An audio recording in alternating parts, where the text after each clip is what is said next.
哎，韩师弟、董师妹，早啊！哎，早啊！两位师兄早啊！早。不知两位师兄昨夜可有什么发现？啊，昨夜那个烟花很美，酒又上头。对，哎呀，等这婚礼结束啊，咱们再忙政治。啊，对，韩师弟，一起啊！好啊，一起。一起。一起做什么？保密。我跟你说，咱们今天不能。韩师兄，昨天你说有人窥视我，那人找到了吗？还没发现。不过你还是要紧跟着我，不许乱跑。还真大呀！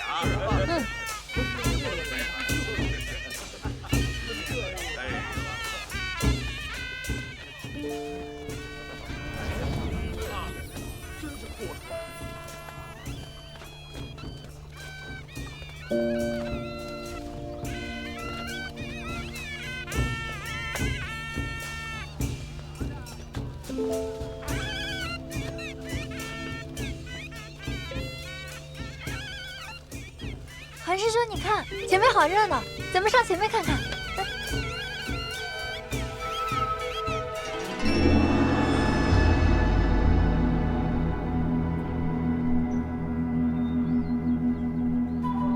奇怪，怎么会有种不祥的气息？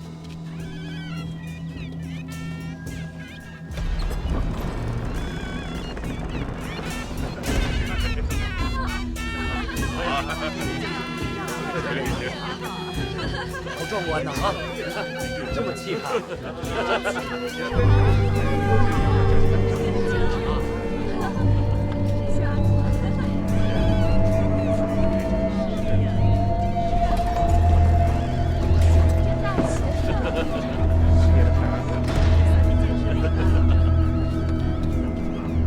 咱们站前排吧。站我后面。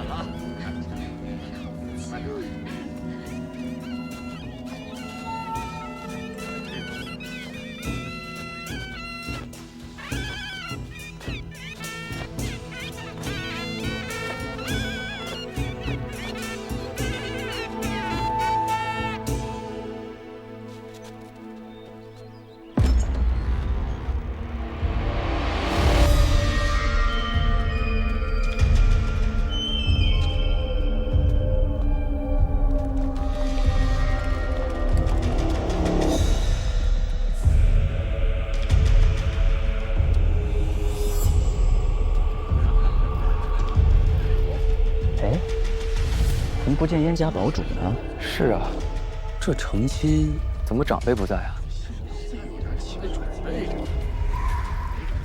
这颜如烟看起来怪怪的。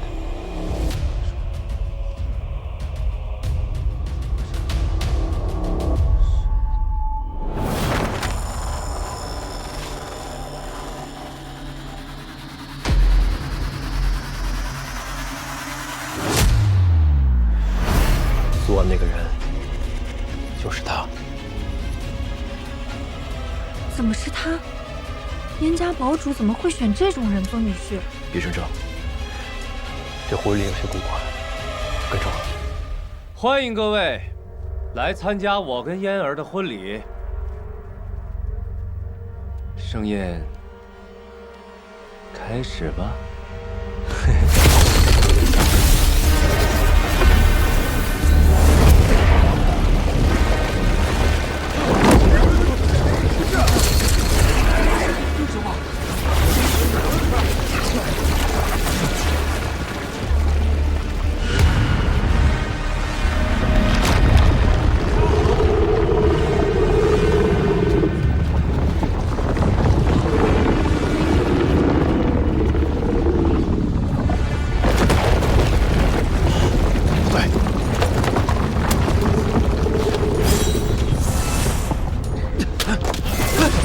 我的灵力消失了。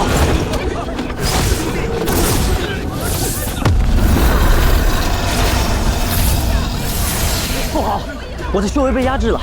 什么入失灵了？韩师兄，我的修为被压制了。修为也被压制了。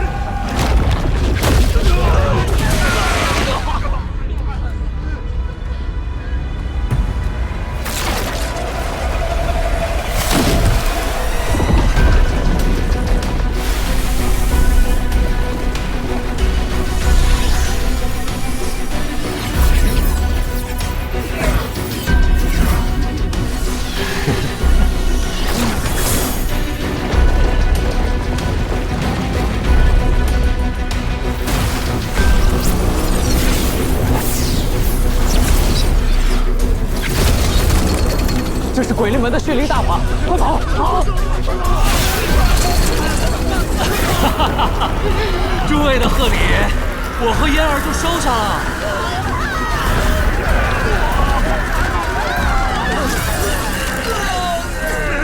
你们七派向来以正道自居，不是最喜欢助人为乐吗？那就用你们的修为救救燕家堡未来的主人吧！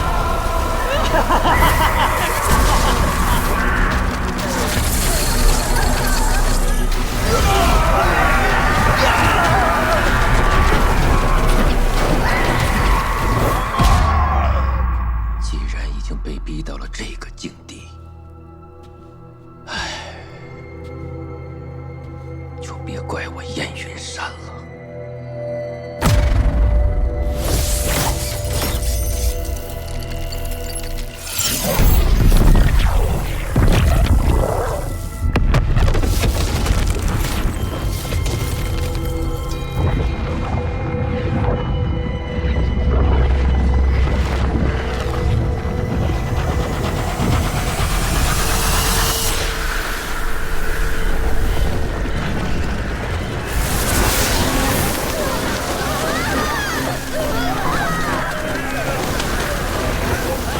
燕家堡没有回头路了。岳父，这些人并没有死，他们只是化作了修为，和燕儿融为一体。他们能有如今的机缘，应该谢谢我才对。我不应该谢谢岳父大人才是。我们可是立下了生死咒，如果不救回燕儿，我绝不会放过你。如今嫣儿是我的人，我比岳父大人更着急。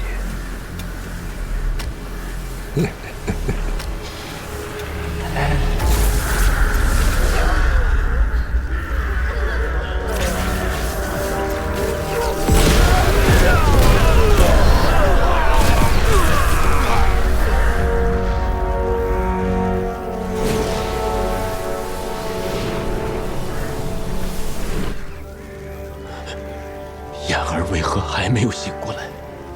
用了这么多灵力，他还不能恢复。想不到我这夫人竟如此贪吃。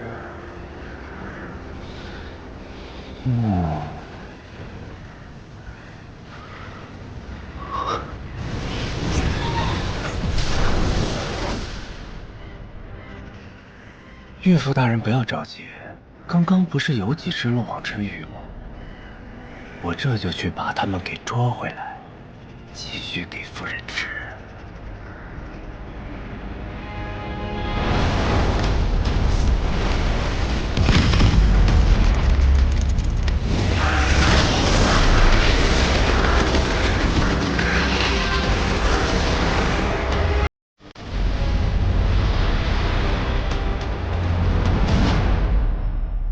竟能指挥结丹修士，不就是想去血色禁地吗？燕堡主何至于此啊？你是什么人？晚辈，鬼灵门少主王禅。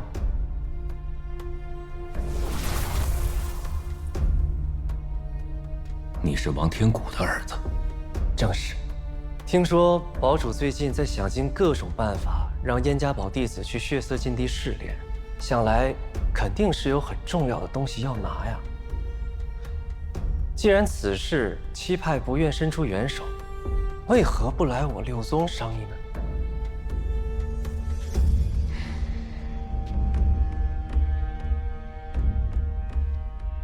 这七派向来以正道自居，却联手霸占血色禁地，求他们办事，难如登天啊！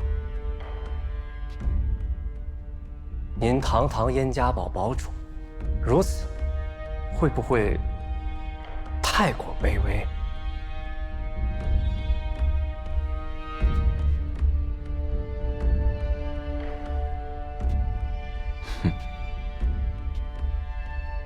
你究竟想说什么？我可以安排人到血色禁地拿到您想要的东西，不论是什么，小直都可以帮您。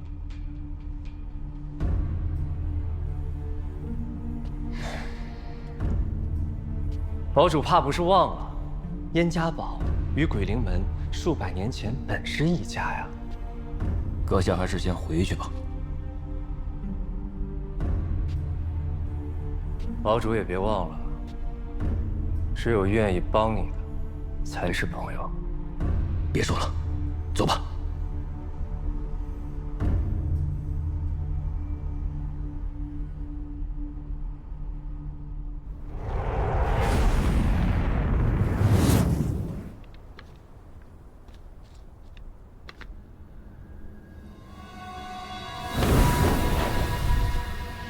调查怎么样了？燕云山黄州派人去血色禁地，不是为了助鸡蛋，而是因为他重病的闺女。他闺女？这妮儿名叫燕如烟，乃是数百年难得一见的天灵根。天灵根。所以啊，燕家堡一定要保他。不过嘞，他旧疾发作，命在旦夕，需要只在禁地中生长的血灵花救命了。那确实。原来如此，那也就是说，只要掌握了血灵花，就能掌握燕家堡；掌握了燕家堡，就能掌握这次战争的先机。有点意思啊！这下中国又有事儿做了。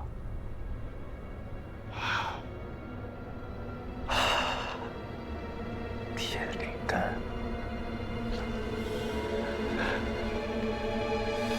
终于让我找到你了。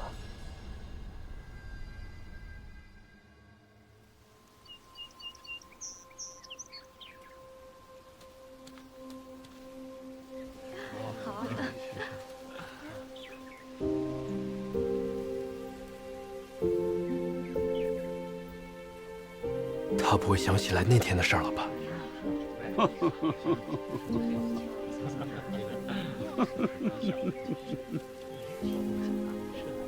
今天天气不错，还能看到雪山呢。师祖来了。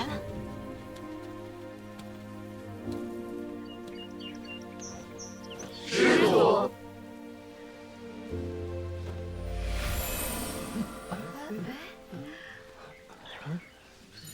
都看到了吧？这便是千机之术。你们每个人传送至禁地内的地点，将随机而定。传送到什么位置，全凭自己的运气。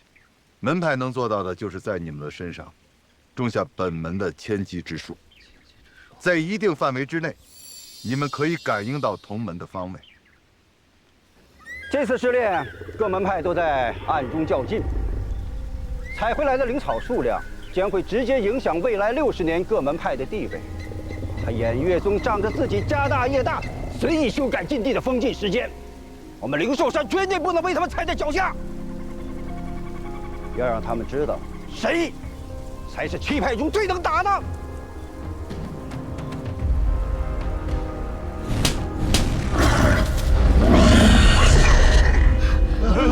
知道了。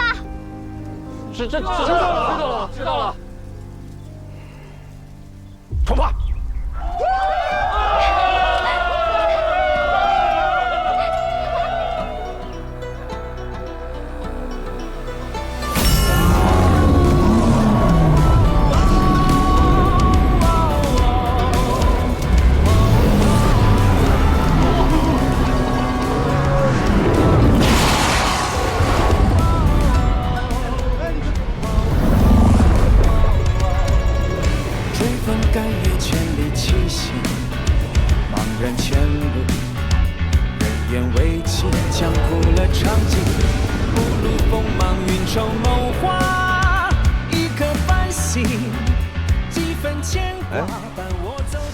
几天不见，怎么胖了？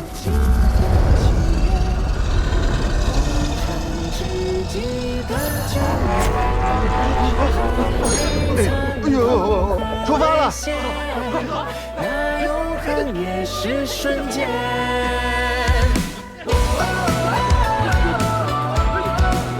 我笑我平凡，飞了。伸展艰难，是捡起波澜。我起我平凡，存一心良善，杀伐要果断。命运里暗涌悲欢，生死间力挽狂澜。信念和地也慢慢归来，是当心圆满。众人就三界浩瀚，轮回里涅槃。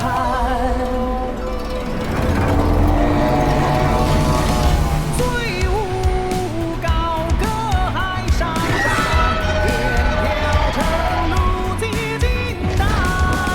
夜深河头秋空碧，万里西风一剑寒一剑寒。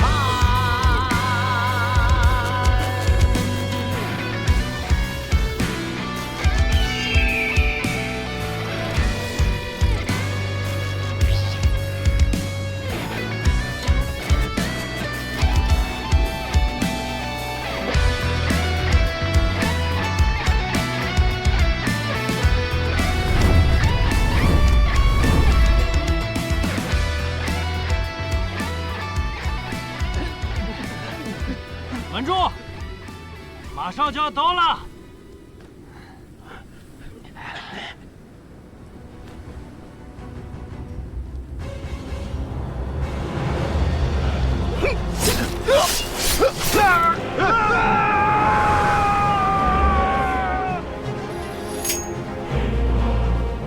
诸位，守住要领，绝不能让燕家堡的人拿到训练话。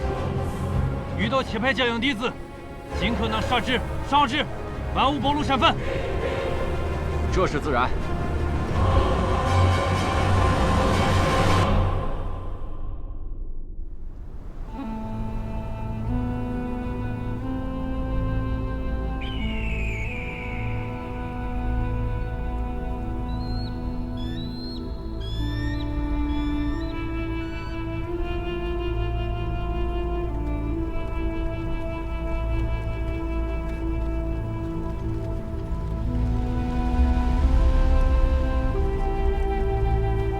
这里就是血色禁地，怎么没有动静？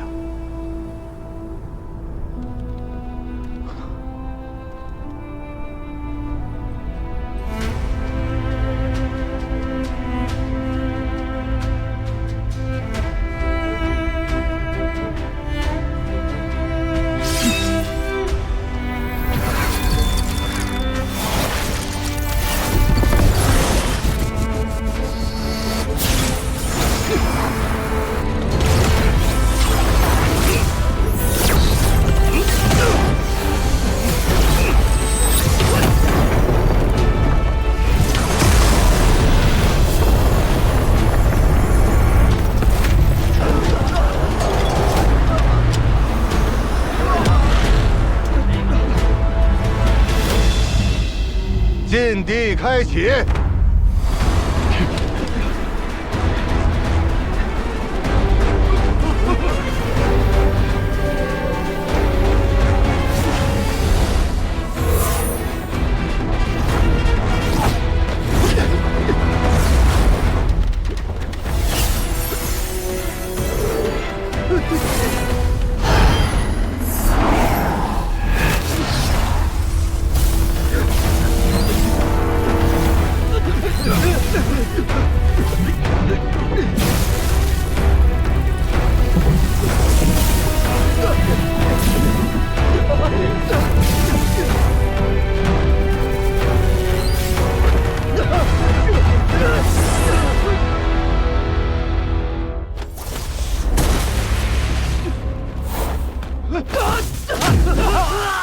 这是哪儿啊？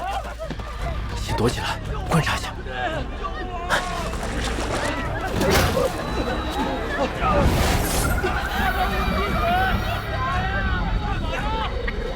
继续门子！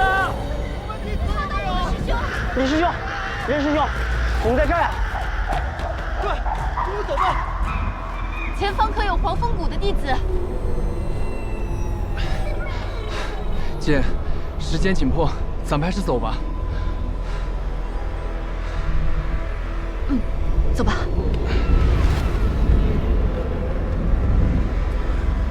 小绿萍的秘密，可不能让他们知道。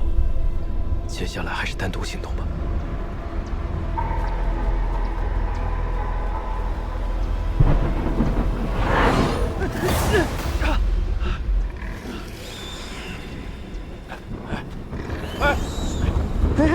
像是有。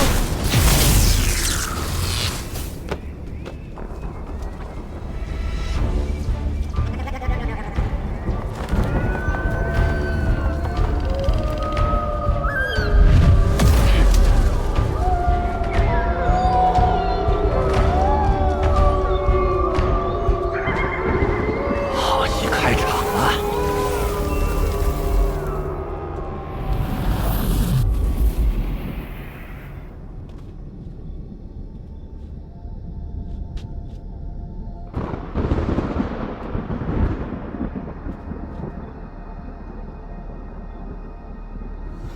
灵气果然变得稀薄了。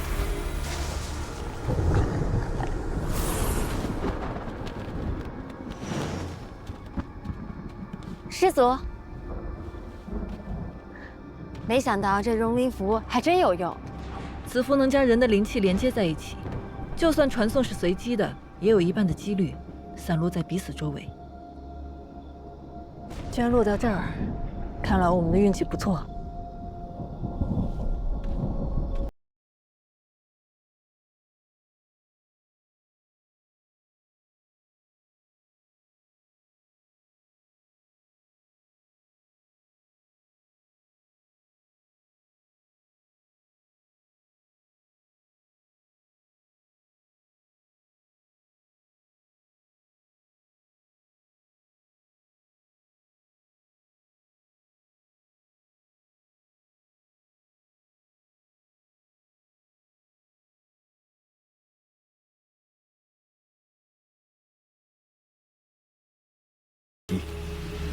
这样就不用担心与人争夺了。取些幼苗种子，再用小绿萍催熟就好。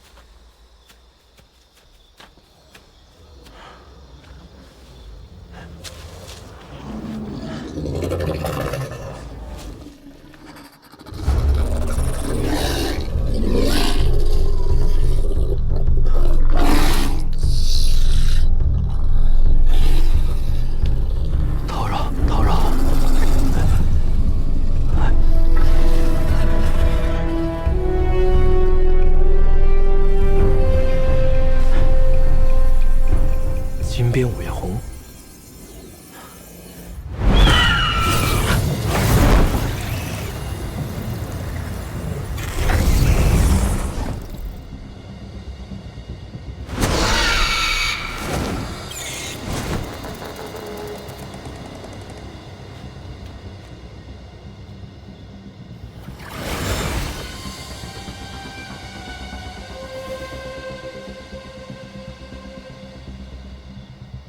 这么快就死人了？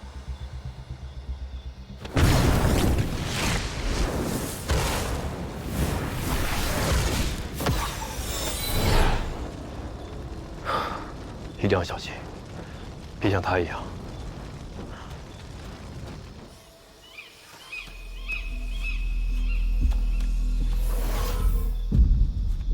乌龙潭东北角，地势偏僻，以数十丈的潭渊为中心。按照地图标记，紫红花应该生长在附近。岳阳宝珠，看来长老会那边有情况，我先去看看。潘姑娘，一定要从禁地平安回来。嗯，再见。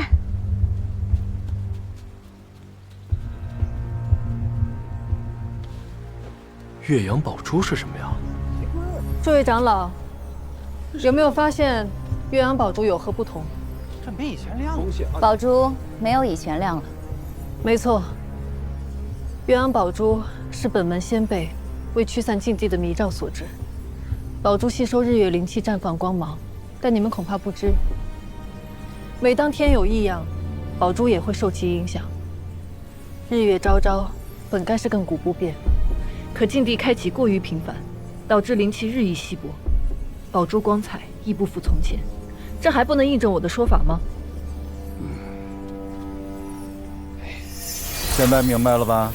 啊，来吧，再商议商议。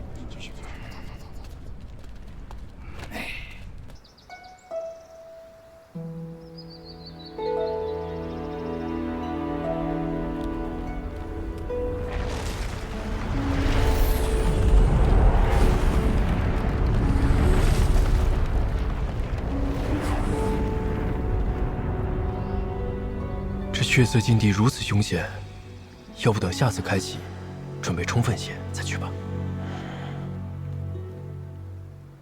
听说了吗？以后这血色禁地要改为60年开放一次，这下要拿到筑基丹，恐怕更加困难了。是啊，可要不突破筑基期，这寿元也就100-200年，再来一个60年，那莫不是要等到老？要不这次咱就去吧，去的话问问表姐，她去咱就去。不用问了，那姓陆的去，表姐肯定也要去。但是这一次改了规则，去的人肯定比以往要多，咱们务必要小心行事，别因为这个丢了性命，那就不值得。好，那快走吧，他们都在这报名呢。走。如果再开，就要等60年。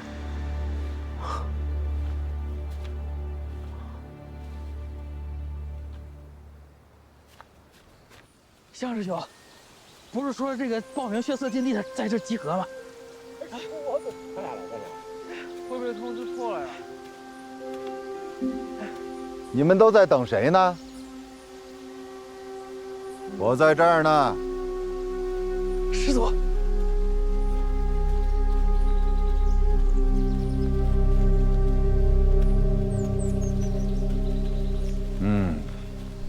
拜见师祖。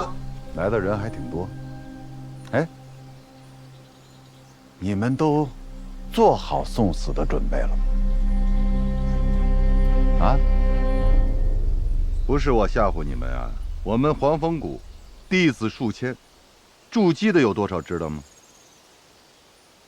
不过100人。知道是为什么吗？因为筑基丹稀少。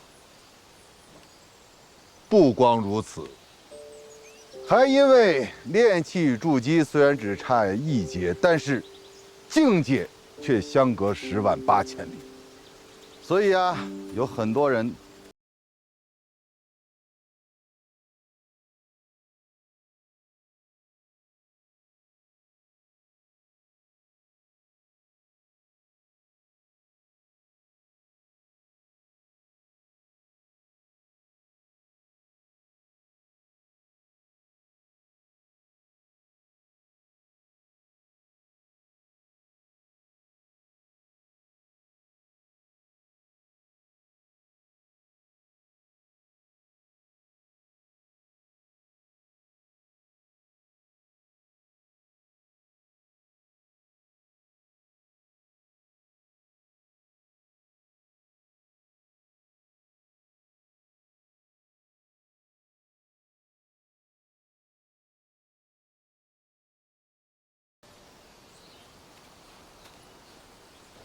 哎，你们这13个人是不是已经听到禁地再开要等60年的消息啊？啊？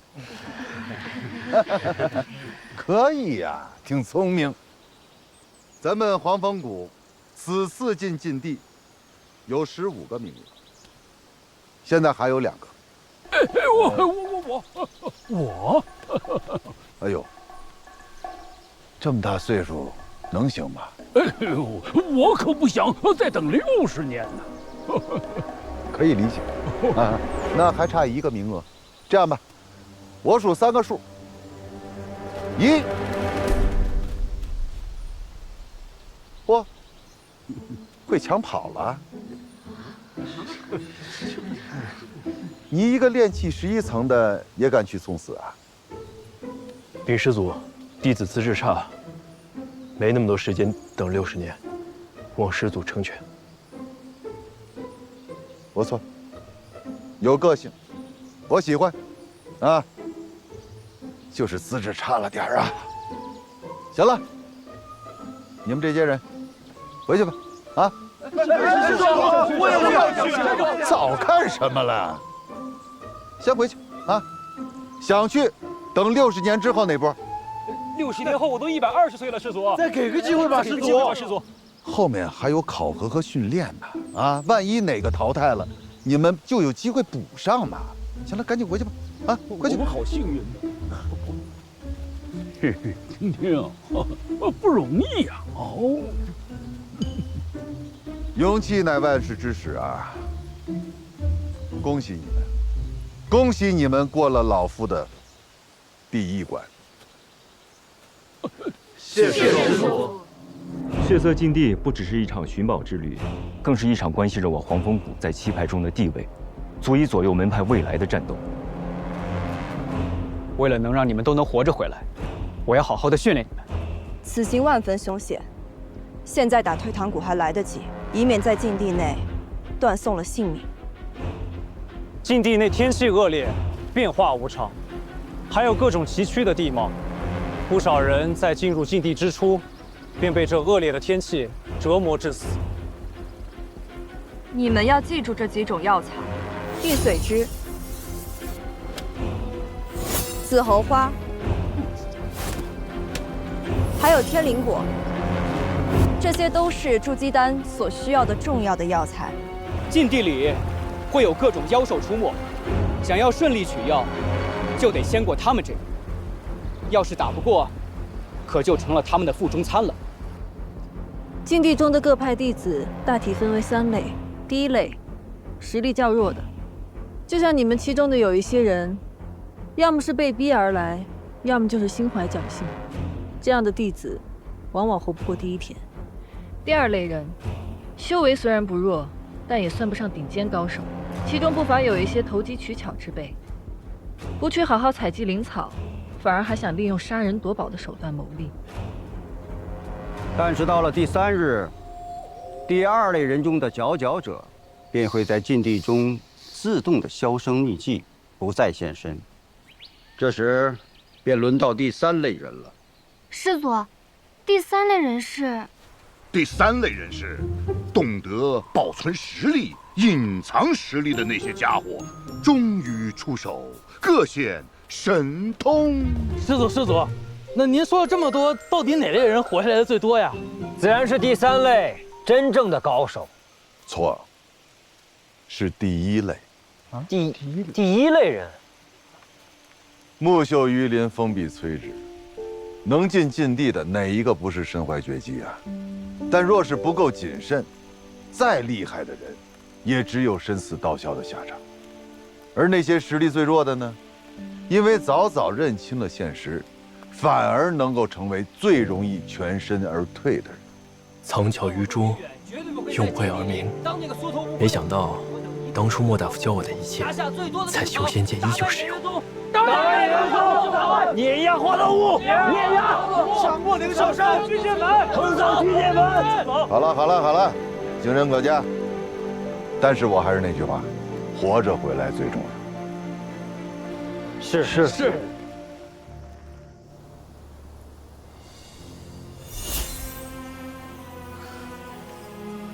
岳阳宝珠是本门先辈为禁地之行所制，它不仅可以绽放奇光，还可以克制各种迷雾毒障。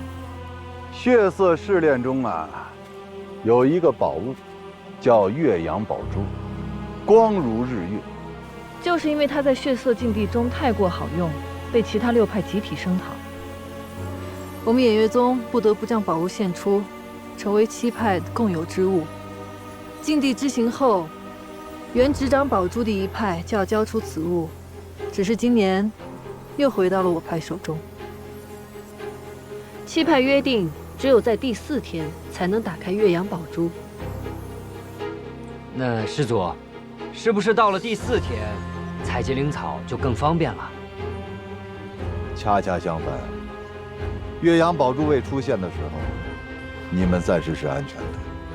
当岳阳宝珠一出现，你们就要注意躲藏了。这是为什么？因为他的出现就是杀戮的信号。你想一下，如果你是花了3天，结果什么灵草都没采集到的人，在剩余的有限时间里，你会做什么？杀人夺宝。现在我要将岳阳宝珠交给你们其中一个人。燕如烟，弟子定不辱使命。近来身体如何？有没有再发生晕倒的情况？多谢师父关心，如烟好多了。自从入宗门之后，心口救急就再也没有犯过。即便如此，也不能大意。我找了些古籍，想要根治你的病，需要找一位按灵根修士，阴阳调和。多谢师父关心。如烟现在一门心思只想修行，还不想婚姻之事。师父让我留下是有正事吧？此次血色禁地让你带队，把岳阳宝珠托付给你，是有件很重要的事需要你去办。什么事？这趟禁地之行，免不了要与人斗法，还是买点趁手的法器。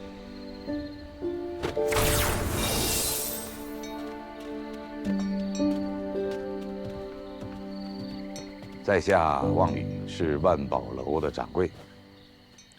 在下李飞宇，一介散修，想寻些法器傍身，不拘价格。厉公子利落呀，里边请，几乎上好的碧云茶。是。不用了，我呢也不是来喝茶的。你这要没有好东西，我就不浪费时间了。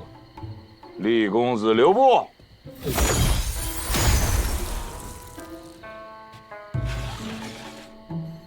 金夫子母刃一套，母刃一把，子刃8把。这可是以精铁、青金为原料，由炼器大师3天3夜炼制而成。只要手持母刃，就可以同时控制8把子刃攻击敌人。敌人不是防不胜防，而是疯了。哎，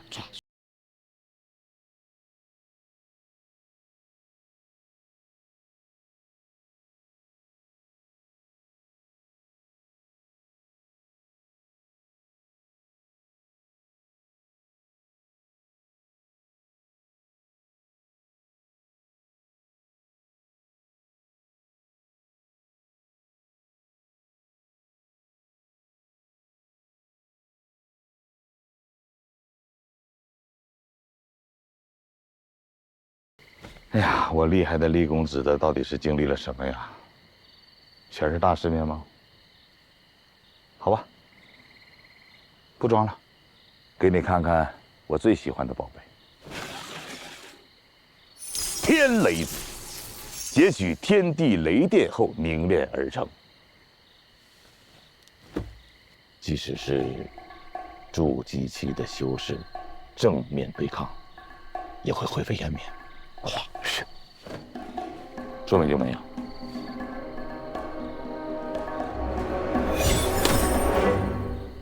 宝贝珍贵，原来这个价格，也不是说厉公子什么实力。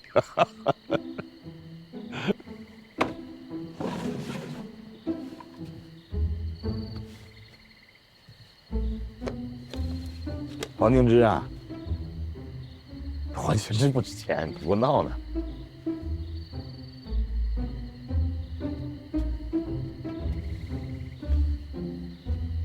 上百年的黄敬之也值不了几个钱啊！你价本吧。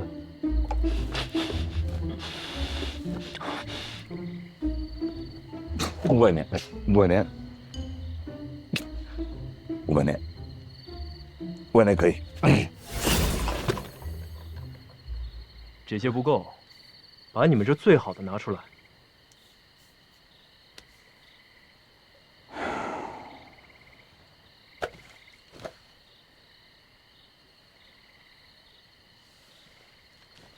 假人民币呢？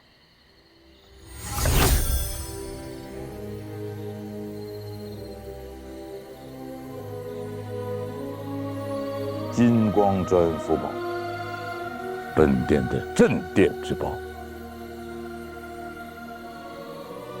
这还是结丹期的修士才能练得出来啊。虽然启动的时候稍稍的有一些慢，但它绝对不是俗物。说吧，李公子，想换哪一件宝贝啊？我全都要。嗯。啊，厉公子果然是阔绰，但厉公子你是不是搞错了？是，药草很珍贵，但是想抵我这些宝贝，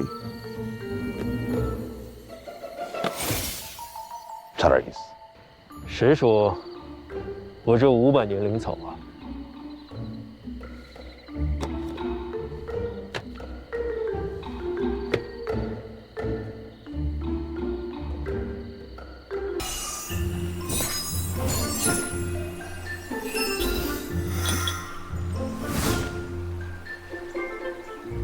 阿磊，过来呀！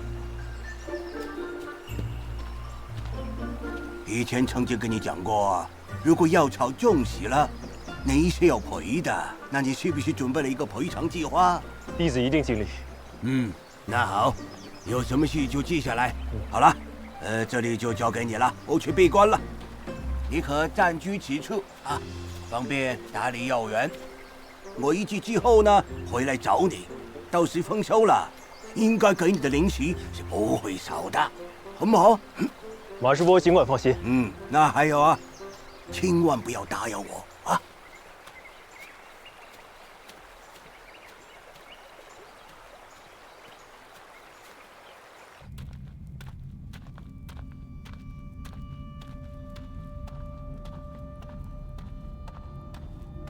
叶师叔，叶师叔，这老不死的一大早去哪儿了？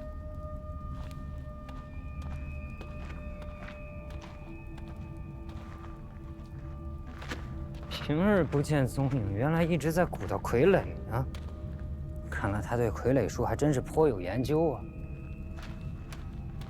这大家伙那么厉害，我要跟他打起来，肯定打不过他。老不死的东西！来这么早，不会是来抢新任务的吧？师叔，我听说您已经帮我拿到了筑基丹，弟子特来感谢。谢什么呀？谁让我这个老不死的答应你这个小不死的了？那师叔打算何时将筑基丹给我呀？不着急，等着呗。哎呀，这来领任务的弟子马上就要到了，你要是不怕事情败露，你就在这儿等我，等他们走了，我一定给你个答复。来，领任务的都进来。叶师叔早。早。喜欢什么任务自己挑吧。哇，哪个不知好歹的接了百妖园的任务？他难道是不知道马师伯的脾气，还是不知道这些药草的厉害？还能是谁啊？谁啊？那个升仙令呗。没想到还真是他。那他完了，这百药园啊，就是他在黄风谷的最后一站。这百药园和神州谷也没什么区别嘛，就是大一点，没问题。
本来你接了百药园的任务，哼，我还担心你是被那老叶哄骗。现在看来啊，哎呀，你不仅医术了得啊，你这种植灵草也很有一套吧？不错。哼。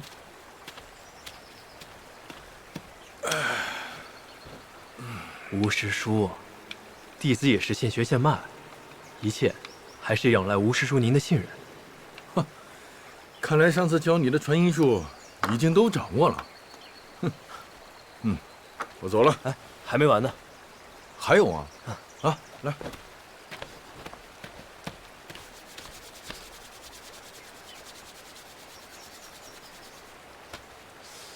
哎，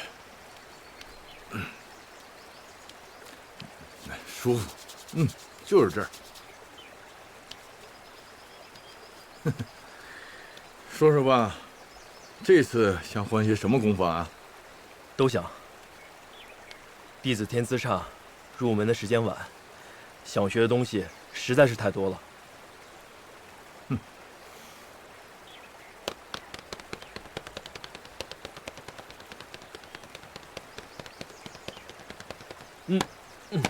好了。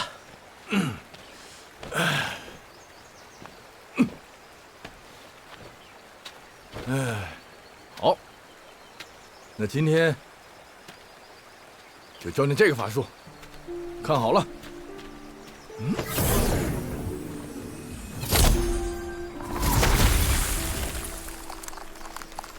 这叫冰冻术。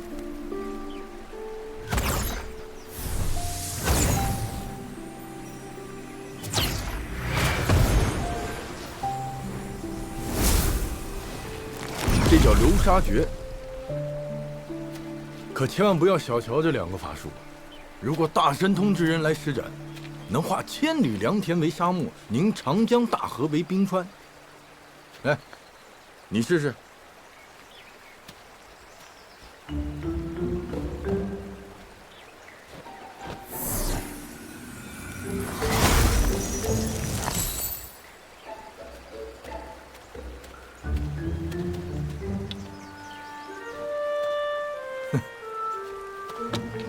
第一次这就不错了，不要着急。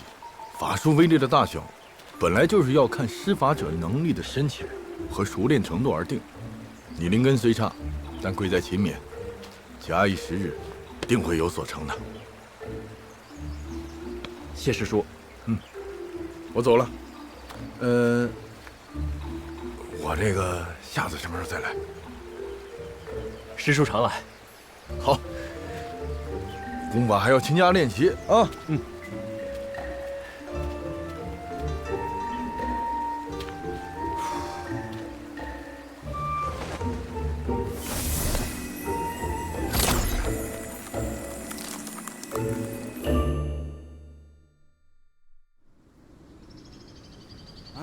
你小子可以啊，把整个药园打理得很好。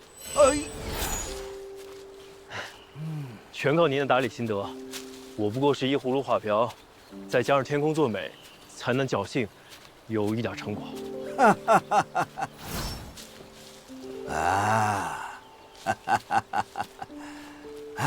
师伯，您种草药这么有一手，想必对炼丹的事儿也很了解吧？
啊！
心中有鲲鹏，就一定能飞起来。这也太慢了吧！这哪是鲲鹏啊，这分明就是昆虫啊！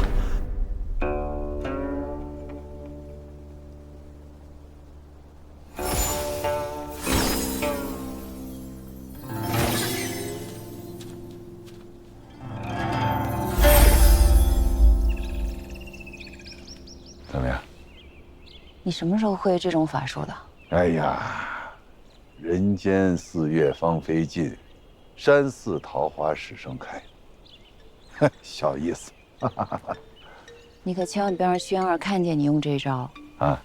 他要是看见这些花花草草的，更没心思修炼了。哦，对，等一下。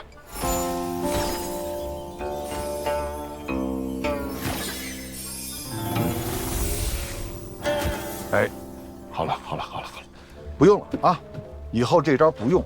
哎呦，哎呀，哎，师姐，你说这一届小屁孩的资质怎么这么差呀？是我见过最差的一届了。那也不能这么说。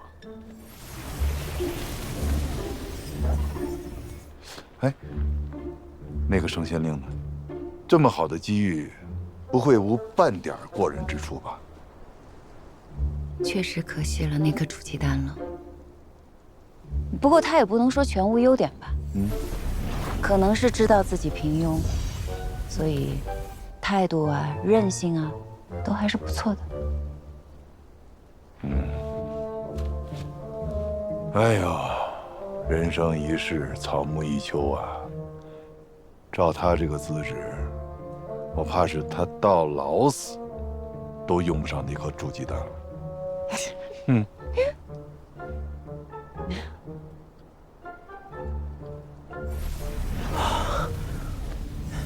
哎，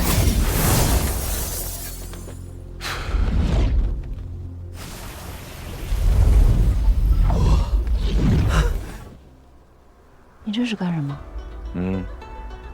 好风凭借力啊！是燕雀还是鸿鹄？风里见吗？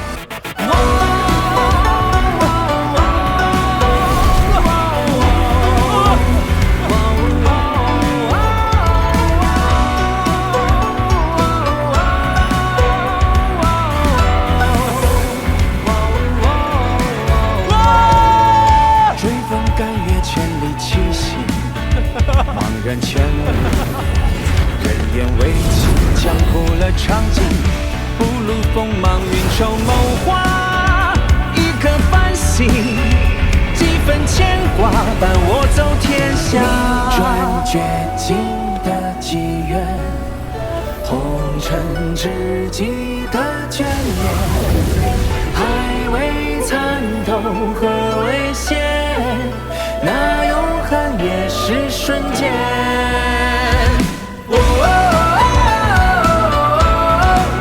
莫笑我平凡，孤身战劫难，世间起波澜。莫欺我平凡，存一心梁山。断，终炼就不凡，闯三界浩瀚，轮回里涅槃。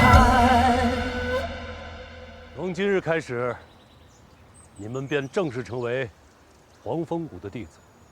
作为掌门，对你们只有一个要求，就是潜心修行，不可惹是生非。你们在这儿的目的，就是修行。而修行的第一关隘，就是筑基。等到筑基之后，不用了，多谢。便可以吸收日月天地之精华，不食五谷，不纳污浊。所以，即便你们还在练气期，也理应开始辟谷。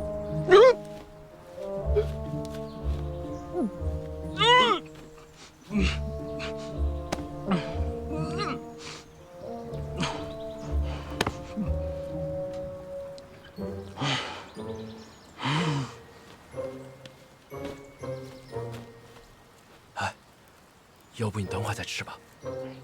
坏事，咱们说咱们的，我是我的吗？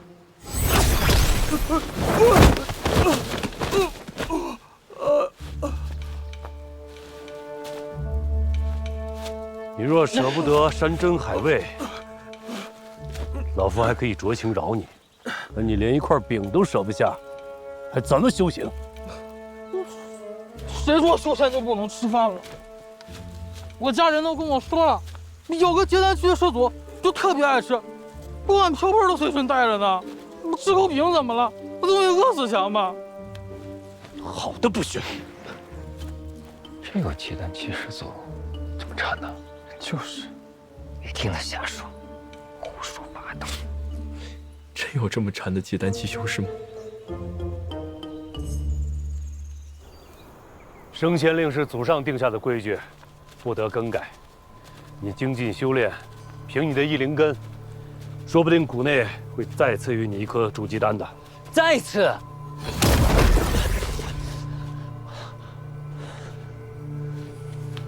这次，这300灵石，作为对你的补偿。掌门，我是天舞台比武第一，按门内规矩，就该给我一枚筑基丹。谁让你碰上升仙令呢？这颗筑基丹必须优先给他，这是门内的铁律，不得更改。掌门，弟子不服。行了，你就认倒霉吧。掌门的话你还没听明白吗？筑基丹是要先给升仙令的。你跟陈家那丫头不是已经定亲了吗？陈家可是有大把的筑基丹啊，怎么拉不下脸来要？要怪就怪那个升仙令吧。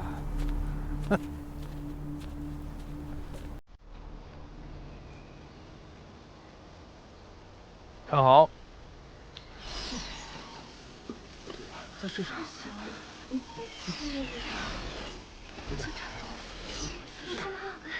都看明白了吗？大家还想学些什么功法？师叔，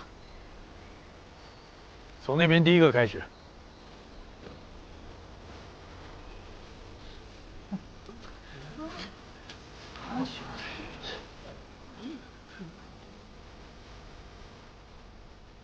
我想学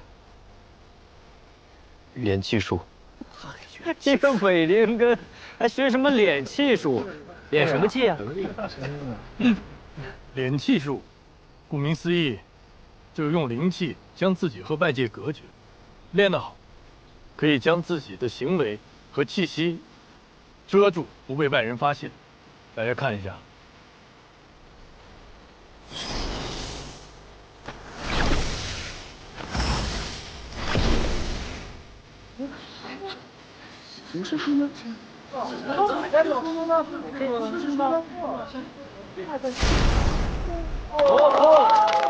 来，好了，来，你试一下。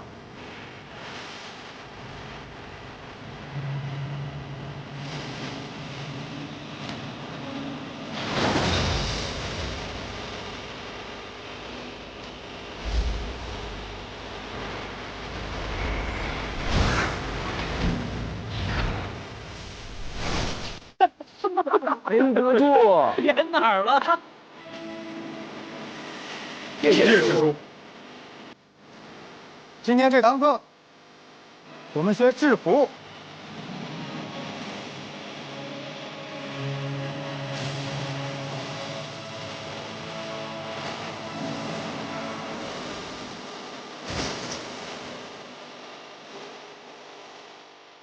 来试试。